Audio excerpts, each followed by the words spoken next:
ദക്ഷിണാഫ്രിക്കയോട് തോറ്റത് നന്നായി. ഒരർത്ഥത്തിൽ പറഞ്ഞാൽ ആ തോൽവിയാണ് 11-ൽ മാറ്റങ്ങൾ വരുത്താൻ ടീം ഇന്ത്യയെ നിർബന്ധിച്ചത്. അതുവരെയും വിന്നിംഗ് കോമ്പിനേഷനിൽ ആകാശം ഇടിഞ്ഞു വീണാലും മാറ്റം വരുത്തില്ലെന്ന നിലപാടിലായിരുന്നു പരിശീലകൻ ഗൗതം ഗംഭീറും ക്യാപ്റ്റൻ സൂര്യകുമാർ യാദവും. ദക്ഷിണാഫ്രിക്കയുമായുള്ള മത്സരത്തിന് മുന്നോടിയായുള്ള വാർത്താ സമ്മേളനം ഓർമ്മയില്ലേ? ടോപ്പ് ഓർഡറിൽ നിരന്തരം പരാജയമായ അഭിഷേക് ശർമ്മയെയും തിലക് വർമ്മയെയും അല്ലെങ്കിൽ മറ്റാരെയെങ്കിലും മാറ്റി സഞ്ജു സാംസണിനെ ഇറക്കുമോ എന്ന ചോദ്യത്തിന് പരിഹാസപൂർവമായ രീതിയിൽ എന്തിന് എന്നായിരുന്നു സൂര്യയുടെ മറുപടി. ആ ആത്മവിശ്വാസത്തിന്റെ പരകോടിയിൽ നിന്നായിരുന്നു പ്രോട്ടീസ് ഇന്ത്യയെ ഒറ്റയടിക്ക് നിലത്തിട്ടത്.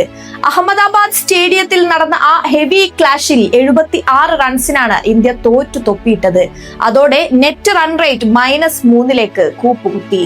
കിരീട ഫേവറേറ്റിൽ ഒന്നാമനായി കണ്ടിരുന്ന ആതിഥേയർക്ക് സെമി കടക്കാൻ ജയത്തോടൊപ്പം മറ്റ് ടീമുകളുടെ മത്സര ഫലം കൂടി ആശ്രയിക്കണമെന്നായി. ആരാധകരിൽ ഭൂരിഭാഗം പേരും മുൻ താരങ്ങളും അത് ഇന്ത്യയുടെ അമിത ആത്മവിശ്വാസത്തിനും അഹങ്കാരത്തിനും കിട്ടിയ കൊട്ടാണെന്ന് പറഞ്ഞ് രംഗത്തെത്തിയപ്പോൾ ബാക്ക് ഫൂട്ടിലായ ടീം മാനേജ്മെന്റ് സിംബാബ്വെക്കെതിരെ നിർണായക മാറ്റങ്ങൾക്കൊരുങ്ങി. അങ്ങനെയാണ് സഞ്ജു സാംസണും അക്സർ പട്ടേലും 11-ൽ തിരിച്ചെത്തുന്നത്. നമീബിയക്കെതിരെ ആദ്യ പന്ത് മുതൽ ആക്രമിച്ച് കളിച്ച് 8 പന്തിൽ 22 റൺസ് നേടിയ സഞ്ജു ഈ മത്സരത്തിലും തന്റെ ഇന്റന്റ് അത് തന്നെയാണെന്ന് വ്യക്തമാക്കി. 15 പന്തിൽ 2 സിക്സറും 1 ഫോറും അടക്കം 24 റൺസും നേടി മികച്ച തുടക്കമിട്ടാണ് താരം മടങ്ങിയത്.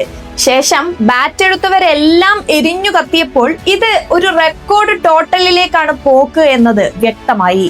30 പന്തുകൾ നേരിട്ട അഭിഷേക് 4 വീതം ഫോറുകളും സിക്സറുകളും അടക്കം 55 റൺസ് നേടിയപ്പോൾ മൂന്നാമനായി എത്തിയ ഇഷാൻ കിഷൻ 24 പന്തിൽ 1 സിക്സറും 4 ഫോറുകളും അടക്കം 38 റൺസ് നേടി. നാലാമനായി എത്തിയ സൂര്യകുമാർ യാദവ് 13 പന്തിൽ 2 സിക്സറും 3 ഫോറുകളും അടക്കം 33 റൺസ് നേടി. അഞ്ചാമനായി എത്തിയ ഹാർദിക് പാണ്ഡ്യ 23 പന്തിൽ 4 സിക്സറും 2 ഫോറുകളും അടക്കം 50 റൺസ് നേടിയപ്പോൾ ആറാമനായി എത്തിയ തിലക് വർമ്മ 16 പന്തിൽ 4 സിക്സറും 3 ഫോറുകളും അടക്കം 44 റൺസ് നേടി. ഇതിൽ ഗ്രൂപ്പ് ഘട്ടത്തിലെ 3 മത്സരങ്ങളിൽ 0 റൺസിനും സൂപ്പർ 8-ലെ ദക്ഷിണാഫ്രിക്കക്കെതിരായ മത്സരത്തിൽ 15 റൺസിനും പുറത്തായ അഭിഷേകിന് ലോകകപ്പിലേക്ക് തന്നെയുള്ള ഒരു ഗ്രാൻഡ് കംബാക്ക് ആയിരുന്നു. കഴിഞ്ഞ മത്സരങ്ങളിലെല്ലാം 100-110 സ്ട്രൈക്ക് റേറ്റിൽ കളിച്ചിരുന്ന തിലകിന്റെ ഇന്നത്തെ സ്ട്രൈക്ക് റേറ്റ് 275 ആയിരുന്നു. സൂര്യ 253 സ്ട്രൈക്ക് റേറ്റിലും ഹാർദിക് 217 സ്ട്രൈക്ക് റേറ്റിലും വീശിയടിച്ചപ്പോൾ സഞ്ജു, അഭിഷേക്, ഇഷാൻ എന്നിവരും 150-ന് മുകളിൽ പ്രഹരശേഷി കീപ്പ് ചെയ്തു. അതുകൊണ്ട് തന്നെ ഇന്ത്യ തങ്ങളുടെ ലോകകപ്പ് ചരിത്രത്തിലെ ഏറ്റവും വലിയ ടോട്ടൽ എന്ന റെക്കോർഡും മത്സരത്തിൽ കുറിച്ചിട്ടു. 20 ഓവറിൽ 4 വിക്കറ്റ് മാത്രം നഷ്ടത്തിൽ 256 റൺസാണ് ഇന്ത്യ നേടിയത്. സിംബാബ്വെയുടെ മറുപടി 6 വിക്കറ്റ് നഷ്ടത്തിൽ 174 റൺസിൽ അവസാനിച്ചു. 72 റൺസിന്റെ ജയം ഇന്ത്യ രുചിച്ചു. സിംബാബ്വെക്ക് വേണ്ടി ബ്രയാൻ ബെന്നറ്റ് പൊരുതി. താരം 97 റൺസ് നേടി പുറത്താകാതെ നിന്നു. സിക്കന്ദർ റാസ 31 റൺസ് നേടി. തോറ്റെങ്കിലും പലതുകൊണ്ടും തല ഉയർത്തിയാണ് സിംബാബ്വെ മടങ്ങുന്നത്.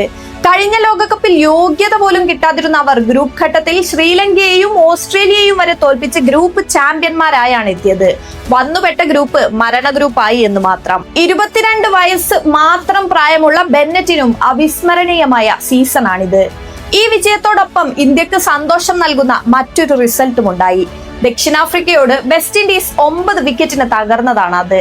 ആദ്യ മത്സരത്തിൽ ഇന്ത്യയെ തോൽപ്പിച്ച ദക്ഷിണാഫ്രിക്ക 2ാം മത്സരത്തിൽ വിൻഡീസിനെയും തോൽപ്പിച്ചതോടെ സെമിയിലേക്ക് മുന്നേറി. ഇന്ന് വിൻഡീസ് ജയിച്ചിരുന്നെങ്കിൽ ഇന്ത്യയുടെ സെമി സാധ്യത അടഞ്ഞേനെ. ഇനി ഗ്രൂപ്പ് 1-ൽ ശേഷിക്കുന്ന സ്ലോട്ടിനായി ഇന്ത്യയും വെസ്റ്റ് ഇൻഡീസും പോരാടും. ഇരുവരും തമ്മിൽ മാർച്ച് 1-ന് നടക്കുന്ന മത്സരമാകും 2ാം സെമി ഫൈനലിസ്റ്റുകളെ തീരുമാനിക്കുക. ജയിക്കുന്നവർ സെമി കടക്കും.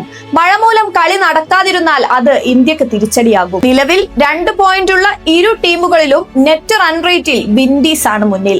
മത്സരം ഉപേക്ഷിച്ചാൽ ഓരോ പോയിന്റ് വീതം ലഭിക്കുമ്പോൾ നെറ്റ് റൺ റേറ്റ് കൂടുതലുള്ള ടീം സെമിയിലേക്ക് മാർച്ച് ചെയ്യും. അങ്ങനെയെങ്കിൽ അത് വിൻഡീസ് ആകും. എന്നാൽ മത്സരം നടക്കുന്ന കൊൽക്കത്തയിലെ ഈഡൻ ഗാർഡനിൽ മഴ ഭീഷണി ഇല്ലെന്നാണ് റിപ്പോർട്ടുകൾ. ടീം ഇന്ത്യ ഇതേ ടീമുമായി തുടരുമെന്ന് തന്നെയാണ് വിശ്വാസം. അങ്ങനെയെങ്കിൽ ഒരു മികച്ച പോരാട്ടത്തിലൂടെ വിൻഡീസിനെ കീഴ്പ്പെടുത്താനുമാകും. പിന്നെ സെമിയും ശേഷം കലാശപ്പോരും കടന്നാൽ കിരീടം. ആദ്യമായി കിരീടം നിലനിർത്തുന്നുവെന്ന ഖ്യാതിയും.